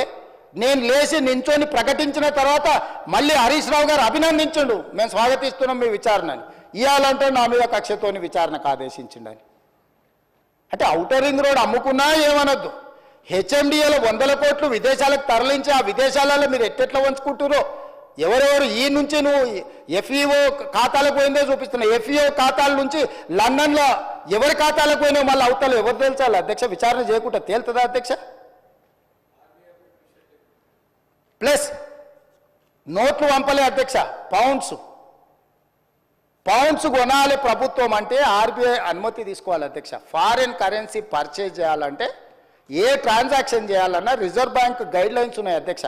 ఎట్లా పడితే అట్లా నా దగ్గర నోట్లు ఉన్నాయి, నోట్లు ఇచ్చి డాలర్లు కొంటా, డాలర్లు ఇచ్చి పౌండ్స్ కొంటా, లేకపోతే రూపీలు కొంటా అని లేదు అధ్యక్ష. భారతదేశము రాజ్యాంగం పరిధిలో రిజర్వ్ బ్యాంకు కొన్ని నిబంధనలు అధ్యక్ష.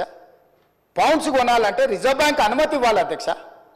హెచ్ఎండిఏ ఖాతాలో ఉండాల్సిన పైసల్ని సీదా బ్యాంకు పోయి పౌండ్స్ కింద మార్చి పక్క దేశాలకు పంపించినందుకు ఇన్కమ్ ట్యాక్స్ నీ మీద ఫైన్ వేస్తే దానికి ఒక 8.5 కోట్లు కట్టి ఇవాళ మొత్తము 600 కోట్లకు మీరు లూటీ చేయాలని పథకం వేసుకొని 55 కోట్లు కొట్టేసినాక పట్టుబడి దాని మీద ఈరోజు విచారణకు సంవత్సరం నుంచి చర్చ జరుగుతుంటే దాని మీద విచారణ ఈరోజు ఏదో కొత్తగా వచ్చినట్టు ధరణి మీద చర్చ వద్దు, దాని మీద చర్చ చేయండి అంటున్నారు అధ్యక్ష.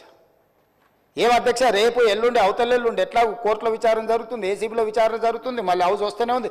4 సమావేశాలు వాళ్ళు అడగలేదు. ఇవాళ ధరణి వచ్చినప్పుడే ఈ ధరణికి సంబంధించిన లోపాలను, ఘోరాలను, నేరాలను ఈరోజు ఈ ప్రభుత్వం బయట పెడుతుందని భూభారతి చట్టం ఎట్టి పరిస్థితులు ఆమోదింపజేయనీయకూడదు. భూభారతి చట్టం ఆమోదించి ఫోరెన్సిక్ ఆడిట్ ఏదైతే మా ఉప ముఖ్యమంత్రి గారు మా రెవెన్యూ శాఖ మంత్రి గారు డెఫినెట్గా ఈ మొత్తం ట్రాన్సాక్షన్స్ మీద ఫోరెన్సిక్ ఆడిట్ చేపట్టి ప్రభుత్వ భూములు అన్యాక్రాంతం ఎట్లయిపోయినాయి, ప్రైవేట్లో జరిగిన గోల్మాల్ ఏంటో నిగ్గు తెలుస్తామని ఒక నిర్ణయానికి వచ్చి ఆ విషయాన్ని పసిగట్టి ఈరోజు సభ నడవకుండా సభలో ఆ చెత్త అంతా ఇది పరిస్థితి అధ్యక్ష. అధ్యక్ష, నేను ఎప్పుడైనా చర్చలకు వెనుకకు పోతాను అధ్యక్ష. మీకు నేను చాలా సంవత్సరాల నుంచి తమరు నన్ను చూస్తూనే ఉన్నారు కదా, రాజకీయాలకు లేనప్పటి నుంచి కూడా చర్చలు ఏమన్నా వెనుకకు పోయేటోనా అధ్యక్ష? మీకు తెలియదా? ఏదైనా విషయంలో వెనుకడుగు వేసేది ఎప్పుడన్నా జరిగిందా అధ్యక్ష?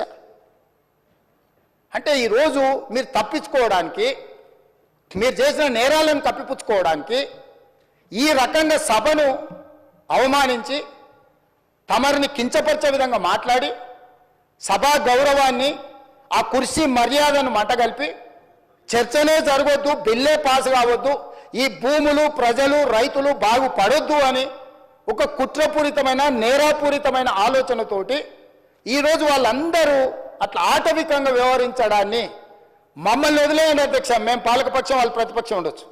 కమ్యూనిస్టు సోదరులు ఎప్పుడు కూడా మీరు గతంలో కూడా చూడండి, ఎప్పుడు కూడా చాడా వెంకటరెడ్డి గారు ఉండొచ్చు, లేకపోతే నోముల నరసింహయ్య గారు ఉండొచ్చు, లేకపోతే అంతకంటే ముందు వెనక్కి వెళ్ళిన వాళ్ళు ఎప్పుడు కూడా ప్రభుత్వం ప్రతిపక్షానికి పాలకపక్షానికి చర్చలలో ఒక డెడ్ లాక్ వస్తే, అంటే ఒక ఏమంటారు ఎక్కడిదక్కడ ఆగిపోతే వాటిని సమన్వయం చేసి చర్చలకు ముందుకు తీసుకెళ్లారు అధ్యక్ష. వాళ్ళు ఎప్పుడు కూడా ఈ సభ చర్చలు జరుగుతాయనే, ప్రజల సమస్యల మీద చర్చ జరుగుతాయనే పరిష్కారం చూపిస్తారని నమ్మే కమ్యూనిస్టులు దాదాపుగా ఉమ్మడి రాష్ట్రంలో అటు తెలుగుదేశం ఉన్నా, ఇటు కాంగ్రెస్ ఉన్నా, లేకపోతే కాంగ్రెస్ అధికారంలో ఉండి తెలుగుదేశం ప్రతిపక్షంలో ఉన్న ప్రతిస్తంభన వచ్చినప్పుడు కమ్యూనిస్టులు కీలకమైన బాధ్యత తీసుకొని, ఎంఐఎం కీలకమైన బాధ్యత తీసుకొని సభను నడిపించడానికి, సాంప్రదాయాలను కొనసాగించడానికి ఒక సమన్వయం చేసేది అధ్యక్ష. ఇవాళ ఏదీ లేదు అధ్యక్ష, ఎవ్వరు మాట వినడం లేదు. వాళ్ళేం ఎంఐఎంఆర్ లేకపోతే బీజేపీ ఆర్ కమ్యూనిస్టులు మా పార్టీ క్రియాశీలక సభ్యులేం కాదు అధ్యక్ష. వాళ్ళందరూ చర్చ జరగని చర్చ ఇది అత్యంత కీలకమైంది. మేము కొన్ని అంశాలు ప్రభుత్వం దృష్టికి తీసుకుదలుచుకున్నాం. తెచ్చుతున్న చట్టంలో కూడా ఏదైనా లోపాలు లేకపోతే వాటిలో ఏమైనా సూచనలు చేయాలని వాళ్ళు అడుగుతుంటే మేము ఎవ్వరిని మాట్లాడనీయము, మా ఇష్ట రాజ్యాంగం మేము వ్యవహరిస్తాము. ఇది తెలంగాణకు గౌరవము తెచ్చిపెట్టదు అధ్యక్ష. ఈ సభలో అట్లా వ్యవహరించే వాళ్ళ పట్ల తమరు నిశితంగా ఆలోచన చేసి ఒక మంచి నిర్ణయం తీసుకోవాల్సిన సమయం వచ్చేసింది అధ్యక్ష. 1 సంవత్సరం పూర్తి అయిపోయింది.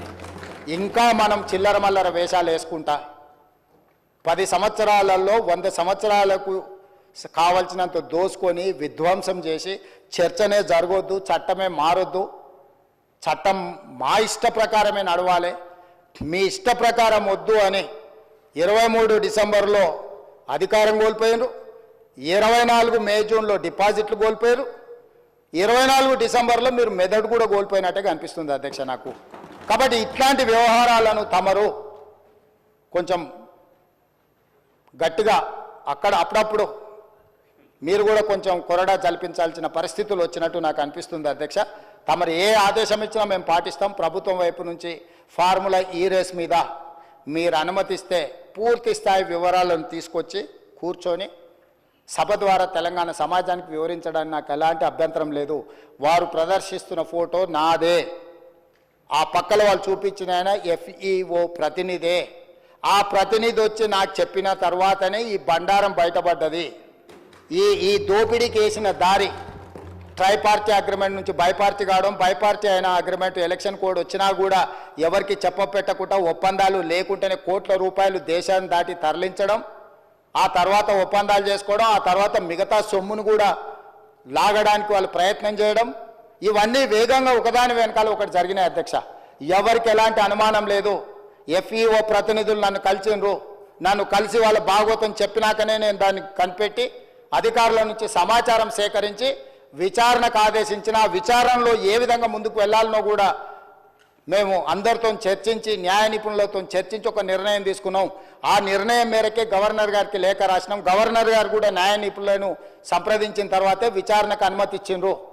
ఈ ప్రాసెస్ మొత్తము ఇన్ని సంస్థలు, ఇన్ని వ్యవస్థలు ప్రాసెస్ చేసిన దాన్ని ఇప్పటికిప్పుడు అన్ని బిజినెస్లను సభలో సస్పెండ్ చేసి చర్చకు తీసుకోవాలని వాళ్ళు మొండి పట్టు పట్టడం, మంకు పట్టు పట్టడం నేను అర్థం చేసుకుంటా హరీష్ రావు గారిని. ఎందుకంటే హరీష్ రావు గారు ఇక్కడ అల్లరి చేసి చొక్కాలు తెచ్చుకోకపోతే ఇంటికి పోతే కొరడా దెబ్బలు ఉంటాయి అధ్యక్ష, కోదండ ఉంటుంది అధ్యక్ష. నాకు తెలుసు ఏం చేస్తున్నావు నువ్వు అని ఆయన అడుగుతాడు. ఆయన ఇట్లాంటివి జరిగినప్పుడు కొడుకు విషయంలో ఏది చేసినా కూడా కాపాడాలన్న ఆలోచనతో హరీష్ రావు గారిని కొరడాతో కొడతాడు అధ్యక్ష. కొన్నిసార్లు ప్రజల కోసం కొన్ని కొరడా దెబ్బలు తినాల్సి వస్తుంది. నువ్వు మరీ శీలాన్ని నిరూపించుకోవడానికి, లేకపోతే నేను బాగా వీరోచితంగా కొట్లాడినని, లేకపోతే నిన్న నువ్వు అడిగితేనే ఔటర్ రింగ్ రోడ్లో మేము వేసిన విచారణకు కావాలని నువ్వు తారక రామారావు గారిని ఇరికించినావు అని మీ కుటుంబంలో పంచాయతీ ఉండొచ్చు అధ్యక్ష. సహజంగా కుటుంబం అన్న తర్వాత చిన్న చిన్న సమస్యలు ఉంటాయి అధ్యక్ష, మీకు తెలియదా? ఇప్పుడు నువ్వు ఉద్దేశం ఏముందో నాకు తెలియదు. డిమాండ్ చేసింది హరీష్ రావు గారే, వారు డిమాండ్ చేసిండు కాబట్టి అనుమతి ఇచ్చారు. ఈరోజు మహేశ్వర్ రెడ్డి గారు డిమాండ్ చేసిండు, శ్రీనివాసరెడ్డి గారు దాన్ని అనుమతి ఇచ్చిండు. సీనియర్ సభ్యులు అడిగినప్పుడు వాళ్ళు అడిగిన దాంట్లో సహేతుకత ఉండి కొంత బలం ఉంటే వాళ్ళ వాదనలో కానీ విషయంలో కానీ ప్రభుత్వానికి ఏముంది అధ్యక్ష?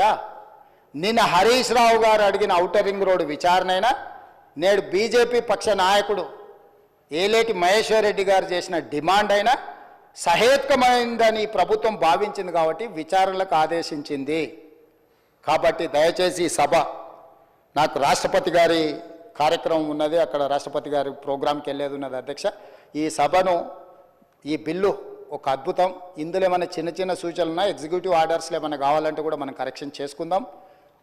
ప్రభుత్వం ఓపెన్ మైండ్తో ఉన్నాయి, ప్రభుత్వానికి ఎలాంటి హిడెన్ ఎజెండా లేదు. ఒక మంచి చట్టం తెస్తే మాకే పేరు వస్తుంది. ఎందుకంటే ఈ భూమితో ముడిపడి ఉన్న ప్రాంతం తెలంగాణ. ఈ భూమే సర్వం, ఈ భూమే తెలంగాణ సార్వభౌమాధికారాన్ని తెచ్చిపెట్టింది. ఈ భూమి కోసం అసూలు బాసిన వాళ్ళు ఉన్నారు, వాళ్ళందరూ కూడా న్యాయం చేయాలనే సాదా బైనామాలు కావచ్చు, రెవెన్యూ రికార్డు కావచ్చు, లేకపోతే పోడు భూముల పట్టాలు కావచ్చు, లేకపోతే అసైన్మెంట్ పట్టాలు కావచ్చు, ఏదైనా భూమి రిలేటెడ్ ఇష్యూ. భూమి అంటే భూభారతి అని అంటే అది ఇందిరమ్మ కాంగ్రెస్ పార్టీ. ఎందుకంటే అసైన్మెంట్ భూములు ఇచ్చింది కానీ, పోడు భూముల పట్టాలు ఇచ్చింది కానీ, పేదలకు ఇండ్ల పట్టాలు ఇచ్చింది కానీ, ప్రతి వాడికి భూ పంపకాలు చేయడం ద్వారానే కాంగ్రెస్ పార్టీ ప్రజలలో ఈ రోజుకు 140 సంవత్సరాల నుంచి ఉన్న పార్టీ. ఇంకా ప్రజలల్లో ప్రేమ అభిమానం ఉంది, ఇందిరమ్మ పేరు తలుచుకుంటున్నారు అని అంటే ఈ భూమి యొక్క హక్కులను పేదవాళ్ళ కోసం కాపాడడం వల్లనే. అట్లాంటి హక్కులను కాపాడడానికి భూభారతి 2024 చట్టాన్ని మా రెవెన్యూ శాఖ మంత్రి పొంగులేటి శ్రీనివాసరెడ్డి గారు ఏదైతే సభలో ప్రవేశపెట్టారో సభ్యులందరూ వీలైనంత మేరకు చర్చించారు. కొన్ని రిటర్న్లు కూడా ఎవరికన్నా ఇచ్చినా కూడా వాటిని కూడా మనం పరిగణలోకి తీసుకుందాం. అన్ని రకాలుగా ఒక మంచి చట్టం చేసుకుందాము. ఈ మంచి చట్టంలో అందరినీ ఇప్పటి కూడా నేను విజ్ఞప్తి చేస్తున్నా, ఇవాళ సాయంత్రం వరకు బీఆర్ఎస్ఓ లేదన్నా రిటర్న్ డాక్యుమెంట్ సబ్మిట్ చేసినా కూడా తమరు అనుమతి ఇవ్వండి. ఒకవేళ అసెంబ్లీ సెక్రటరీ గారికి వాళ్ళు ఏదైనా పంపించిన అందులో ఏదైనా విలువైన సూచన ఉంటే అధికారులకు కానీ నేను మంత్రి గారికి కానీ అడుగుతున్నా. ఈ ఒకవేళ ఏదైనా ఉన్నా కూడా ఎగ్జిక్యూటివ్ ఆర్డర్లో ఒకవేళ చట్టంలో మనం అమెండ్మెంట్ చేసుకోవడానికి ప్రొవిజన్ లేకపోయి ఉండొచ్చు, ఏదైనా ఉంటే అంటే వాళ్ళు ఇంత అల్లరి చేసినా ఏది చేసినా వాళ్ళు ఏదైనా విలువైన సూచన చేస్తా అంటే మాత్రం మాకు ఎలాంటి అభ్యంతరం లేదు అధ్యక్ష. ఈ చట్టాన్ని మీ అందరూ పెద్ద ఎత్తున మద్దతు పలికి ఆమోదించాల్సిందిగా నేను కోరుకుంటున్నా అధ్యక్ష. ధన్యవాదాలు. మంత్రి గారు. చాలా సంతోషం. గౌరవ ముఖ్యమంత్రి గారు ఈ తెలంగాణ భూభారతి ROR 2024 చట్టాన్ని గురించి ఈ రాష్ట్ర ప్రభుత్వంలో గడిచిన సంవత్సరం నుంచి ఈ రాష్ట్రంలో జరుగుతున్న పరిస్థితుల గురించి యావత్ తెలంగాణ 4 కోట్ల ప్రజలను ఉద్దేశించి దేవాలయం లాంటి ఈ పవిత్రమైన అసెంబ్లీలో దేవుళ్ళ లాంటి మీ సమక్షంలో